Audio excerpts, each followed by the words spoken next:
सावन परसत पद पावन शोक न सावन प्रगट भये तप पुंज सहे देखत रघुनायक जन सुखदायक सम्मुख होई कर जोरी गही अति प्रेम अधीरा पुलक शरीरा मुख नहीं आवे वचन कही अतिशय बरभागी चरण मिलागे जुगल नयन जलधार बहे धीरज मन किन्हा प्रभु पहिचिन्हा रघुपति कृपा भगति पाई अति निर्मल बाबन रावण रिपुजन सुखदाई राजीव बिलोचन भव भय मोचन पाहि पाहि शरणनि आई।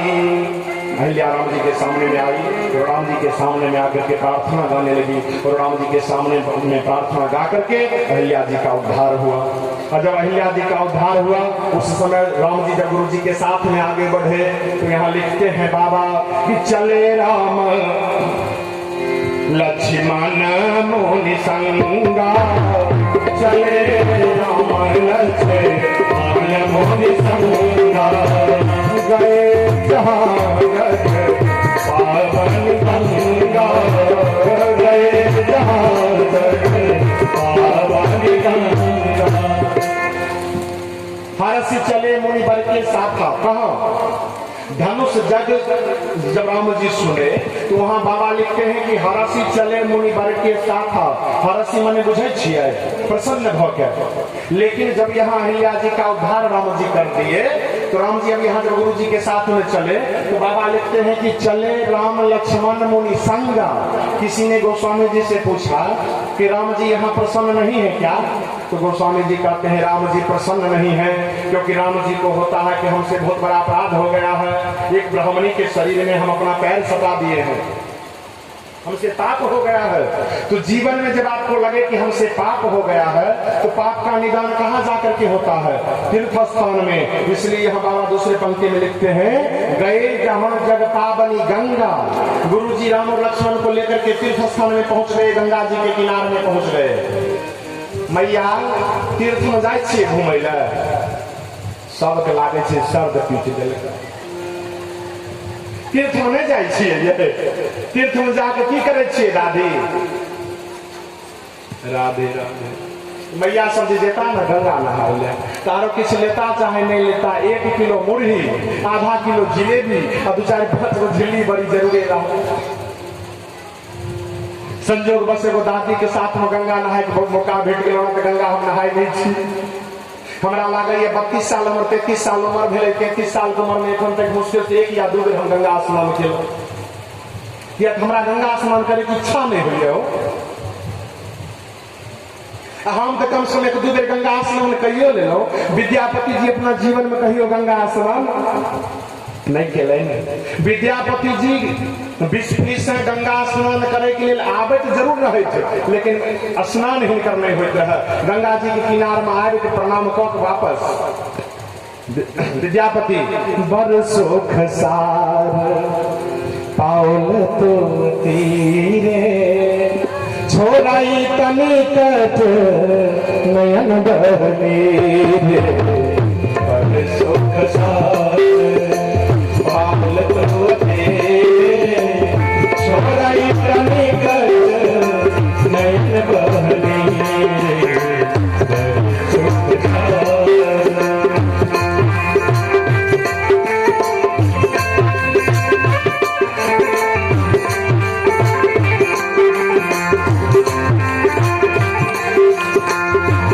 सुख सार पाउल तो तेरे छोड़ई कनिकट नयन बहने सुख सार। आते थे गंगा मैया को प्रणाम करके वापस चले जाते क्योंकि विद्यापति के मन में भाव था कि गंगा मेरी माँ है और हम पुत्र होकर के सबसे पहले माता के शरीर में हम अपना चरण नहीं सटा सकते इसलिए कभी विद्यापति गंगा में प्रवेश नहीं किया। एगो दादी के साथ में गेलहुँ गंगा स्नान करे के लिए। गंगा स्नान कऽ के जहिना बाहर निकललहुँ दादी कहै छथिन कि चलू ने भोजन नहीं करबै। हम कहलिए दादी हम तो होटल में भोजन करे नहीं छी, लहसुन प्याज खाए नहीं छी, होटल में जाकर हम की करब। दादी कहले राधे राधे गंगा नहाय ले लिए गंगा के बगल में जो नहीं किछु खेलिए तो गंगा नहाय के पुण्य नहीं भेटत। हम कहलिए गे दादी जेकरा दुकान में जाके समोसा खा लेबै कि दुकानदार सब पुण्य लऽ के बैसल छै गोरा में। मैया सबके एगो बहाना है गंगा स्नान करता मुरही कचरी झिल्ली ना, ये सब मत किया कीजिए। तीर्थ में जाकर के 3 ही काम करना चाहिए। तीर्थ स्थान में जाकर के कितना काम करना चाहिए एसडीओ साहब, कितना काम करना चाहिए? 3 काम करना चाहिए। कौन कौन? तीर्थ में जाकर जाते हैं तो जाकर के सबसे पहले उस तीर्थ में आप स्नान कीजिए। तीर्थ में जब आप स्नान कीजिएगा तो आपका तन पवित्र होगा। फिर उस तीर्थ के महत्व को सुनिए। तीर्थ के जब महत्व को सुनिएगा तो आपका मन पवित्र होगा और फिर उस तीर्थ में कुछ दान कर दीजिए, इससे आपका धन पवित्र हो जाएगा। जीवन में तीर्थ में जाकर के 3 ही काम करना चाहिए। विश्वामित्र राम लक्ष्मण को दोनों को गंगा किनारे में ले गए। सबसे पहले गंगा अवतरण का कथा दान करवा दिए, जाकर के धन पवित्र हुआ। और पुनः गोस्वामी जी महाराज लिखते हैं कि हरसी चले मोहनी बिंद सहाया, हरसी चले मोहनी बिंद सहाया, बेगी विदेह नगर नियराया, बेगी विदेह नगर नियराया।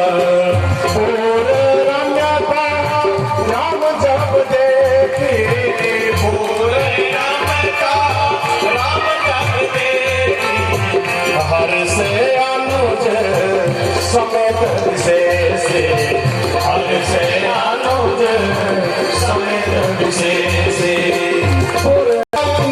सुभग सूचि शांता सुभग सूचि शांता, धर्म से ज्ञान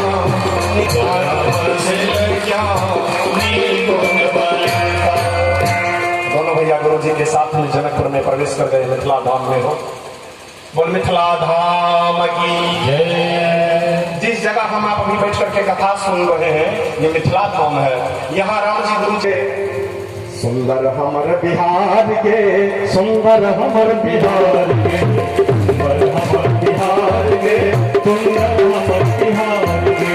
दिल्ली देखना बम्बई देखना, दिल्ली देखना बम्बई देखना, हमारा संसार के।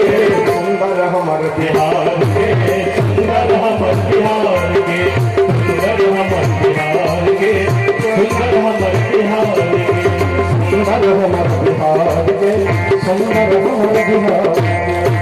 अच्छा बिहार सुंदर क्यों है?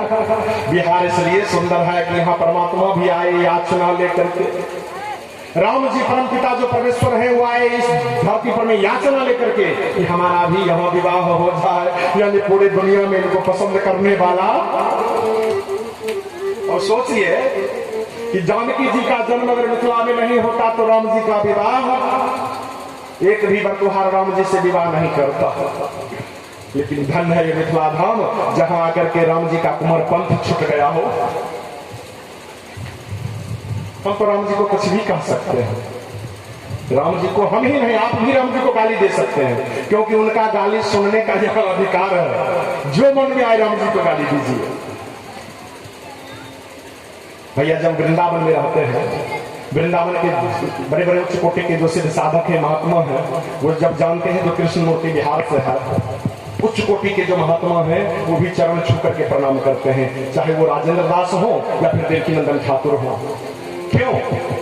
डायरेक्ट कहते हैं कि कृष्ण मूर्ति आप बिहार से आए हैं, अरे मेरे जो भगवान है वो भी वहां जाकर के शादी विवाह उनका हुआ था। आप में तो इतना पावर है कि आप मेरे भगवान को गाली भी दे सकते हो, आप श्रेष्ठ हो। हम आप मिथिला से हैं। राम जी जनकपुर में पहुंचे हो, और जैसे ही राम जी जनकपुर में पहुंचे, अब देखिए रामचरितमानस में 3 मुख्य नगरी है। रामचरितमानस में 3 मुख्य नगरी है। एक नगरी का नाम है अयोध्या, जहां दुर्जन रहती है। कौन? मंथरा। एक नगरी है अयोध्या जहां दुर्जन रहती है, मंथरा। एक नगरी है लंका जहां भक्त रहते हैं, विभीषण। और एक नगरी है जनकपुर जहां सब संत हैं। लंका में एक ही भक्त है विभीषण। अयोध्या में बहुत बड़ी दुष्टा है जिसका नाम है मंथरा। लेकिन यहाँ अपना जो मिथिला है, इस मिथिला में जितने हैं सब महात्मा हैं, सब संत हैं, चाहे वो स्त्री हो पुरुष हो, पेड़ पौधा पशु पक्षी, मिथिला में जो है सब महात्मा है, सब संत है। ये हम नहीं कह रहे हैं, ये हमारे गोस्वामी जी कह रहे हैं। क्या कह रहे हैं गोस्वामी जी? कि पुर नर नारी सुभग सोचि संता, पूर्ण नर नारी सुभग सुचि संता, धर्मशील ज्ञानी गुणवंता। यहाँ का मिथिला का जो भी है सब महात्मा है हो। एतेक नंबर महात्मा भ के तखन आज सुत रहे छियै। राधे कहते हैं कि गुरु जी के साथ में राम जी आए जनकपुर, और जैसे ही राम जी आए जनकपुर तो राम जी गुरु जी जाकर के एक आम के बगीचा में ठहर गए। जनकपुर में एक आम के बगीचा में राम जी और गुरु जी को ठहराया गया।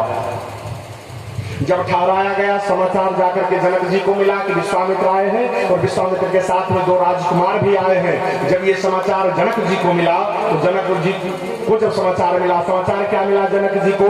कि विश्वामित्र महामुनि आए, विश्वामित्र महामुनि आए, समाचार मिथिला पति पाए।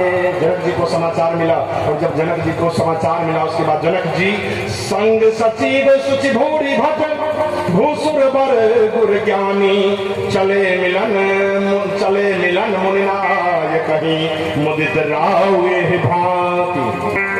जनक जी महाराज अपने मंत्रियों को लेकर के, कुछ सैनिक को लेकर के आए गुरु जी से मिलने के लिए, विश्वामित्र से मिलने के लिए। अब जनक जी जैसे ही राम जी को देखे तो जनक जी हैं योगी राज, लेकिन राम के मनमोहक सुंदरता को देख करके अचानक जनक जी के मन में हलचल होने लगा हो। जनक जी मुराति मधुर मनोहर देखी, मुराति मधुर मनोहर देखी, भयऊ विदेहु विशेष, भयऊ विदेहु विशेष, कहूँ ना सुंदर दो बालक, सुंदर दो बालक, मुनि कुल तिलक कीन प्रघालक, मुनि कुल तिलक कीन प्रघालक। हे महात्मा, हे विश्वामित्र, हे गुरुदेव, सबसे पहले मेरे प्रणाम को स्वीकार कीजिए और स्वीकार करके कृपा करके ये बताने का कष्ट कीजिए, ये दोनों जो राजकुमार हैं अचानक सहसा इनको देख करके हम विदेह के मन में भी आज हलचल होने लगा है। हो कहिए तो ये कौन है? क्या ये मुनि का कोई पुत्र है? इनके पिता कोई महात्मा है या ये कोई राजा के पुत्र हैं? ये आप हमको विस्तार से बताइए। गुरु जी कहते हैं जनक जी से, ए प्रिय सबही जहाँ लगी प्राणी, ए प्रिय लगही, ए प्रिय सबही जहाँ लगी प्राणी, मन मुस्काही राम सोने बाहर। राम जी मुस्कुराने लगे। राम जी क्यों मुस्कुराने लगे? राम जी सोचने लगे कि हम राजा का बेटा है और ये विदेह राज है, फिर भी आज हमको देख करके अचानक इनको ऐसा क्यों लग रहा है? इनके मन में ये हलचल क्यों?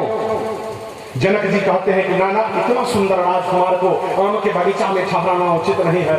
हे गुरुदेव, आप भीतर चले। और गुरु जी को लेकर के जनक जी भीतर गए, लेकिन राम और लक्ष्मण से कहते हैं जनक जी आप यहाँ नहीं ठहरे। तो राम जी कहते हैं कहाँ ठहरना है? तो जनक जी कहते हैं कि हमारी जो बेटी है जानकी, जानकी जी का जो महल है हम आपको जानकी जी के महल में ठहरा रहे हैं, क्योंकि मेरी बेटी भी अति सुकुमारी है, बहुत कोमल है, और जैसे मेरी बेटी कोमल है उसी तरह हम आपके भी हाथ पैर को देख रहे हैं, आपका भी हाथ पैर बड़ा कोमल है, इसलिए आप चलिए मेरे जानकी जी के महल में ठहरिए। राम और लक्ष्मण दोनों भैया को लेकर के जनक जी भीतर चले गए और अपने बेटी के कक्ष में राम जी को विश्राम कराए। राम जी जैसे ही भीतर गए, भीतर जाने के बाद प्रातःकालीन बेला में राम जी उठे और उठ करके राम जी गुरु जी से कहते हैं कि गुरु जी आप जाकर के पूजा का तैयारी कीजिए, हम आपके लिए सुमन ले आते हैं, फूल तोड़ करके ले आते हैं। अब गुरु जी सोचने लगे कि प्रातःकालीन बेला में राम अचानक कहता है कि फूल तोड़ करके ले आते हैं, बात क्या है, नगर में आज तक तो कहीं गया नहीं और अचानक आज कह रहा है कि फूल तोड़ करके ले आते हैं। गुरुजी कहते अच्छा ठीक है जाओ फूल तोड़ करके ले आओ। लेकिन राम जी जब जाने लगे तो राम जी कहते हैं गुरुजी से कि गुरुदेव क्या हुआ राम?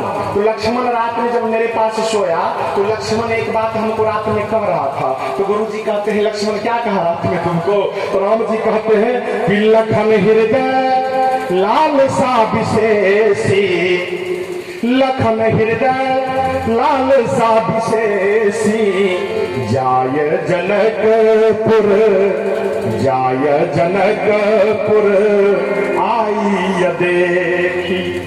रात में जब हम सोने के लिए गए तो लक्ष्मण हमको कह रहा था कि इस नगर में घूमने का हमको मन कर रहा है, जबकि नगर में घूमने का मन लक्ष्मण जी का नहीं है, नगर में घूमने का मन किसका है?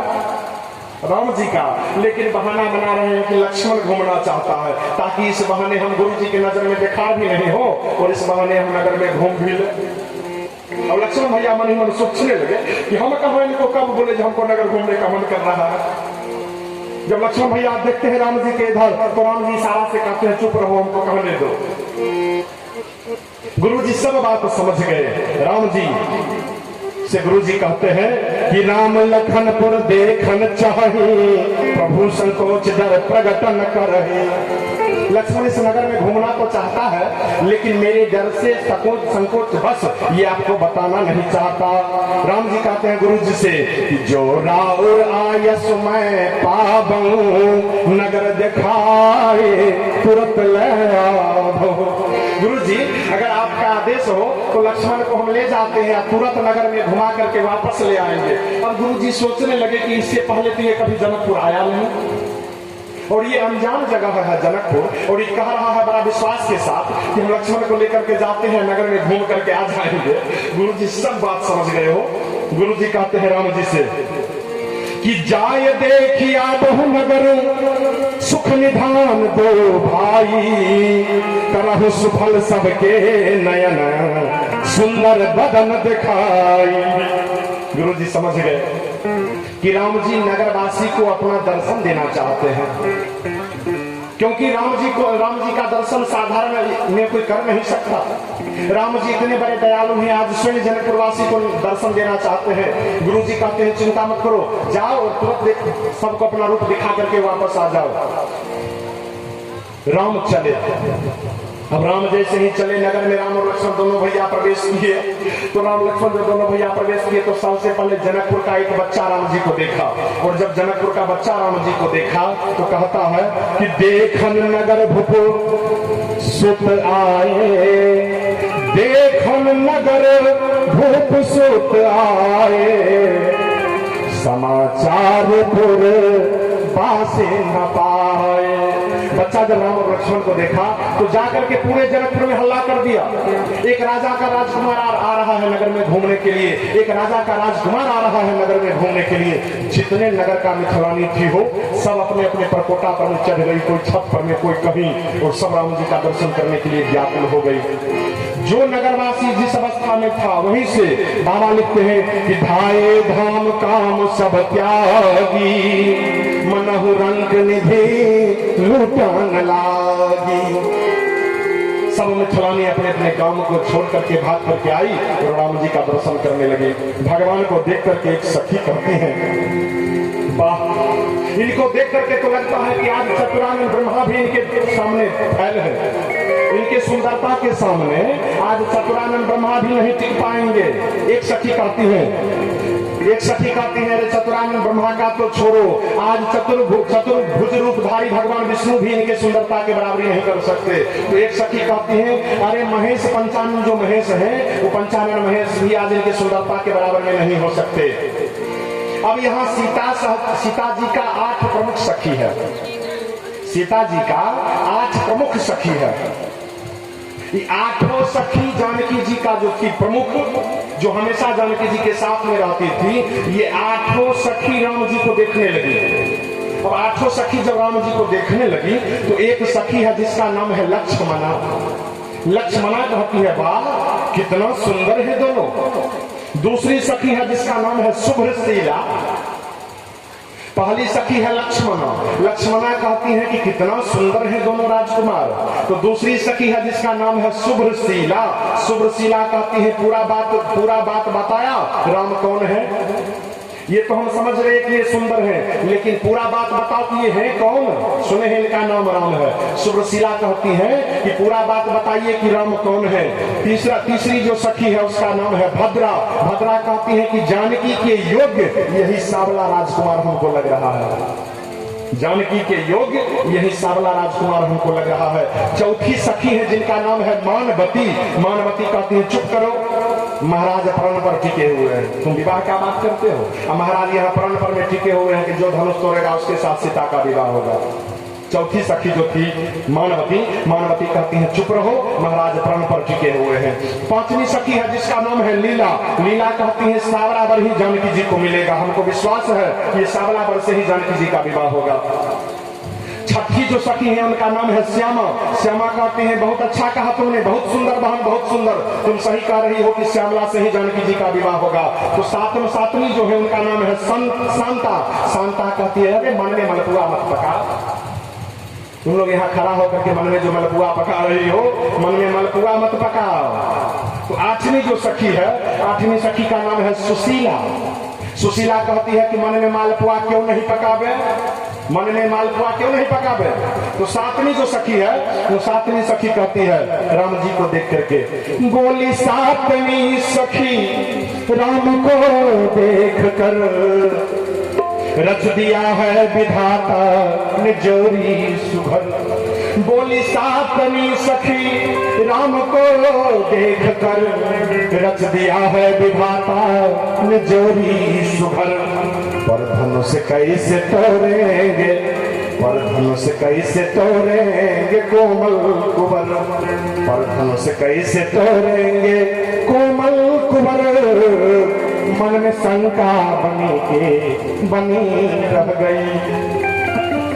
आठवीं सखी कहती है सातवीं सखी से सुनो, मन में शंका बन गया है। इसका तेज देख रहे हो ये श्यामला राजकुमार का, कितना सुंदर आकृति है, मुखमंडल देख रही हो। आठवीं सखी कहती है सातवीं सखी से, बोली आठवीं सखी छोट देखन में, बोली आठवीं सखी छोट देखन में है, पर चमत्कार इनका नहीं जानती। बोली आठवीं सखी छोट देखन में है, पर चमत्कार इनका नहीं जानते। एक ही बाण में तारका राक्षसी उठ सकी ना परी रह गई। देखने में राम जी छोटे जरूर गए, लेकिन एक बार मार दिए तारका राक्षसी को, वो तारका राक्षसी जो नीचे पड़ी तो दोबारा उठ नहीं सकी। इसलिए किसी प्रकार का मन में चिंता मत करो। राम जी नगर में परिक्रमा किए और राम जी नगर में परिक्रमा करके राम जी पुनः वापस आ गए।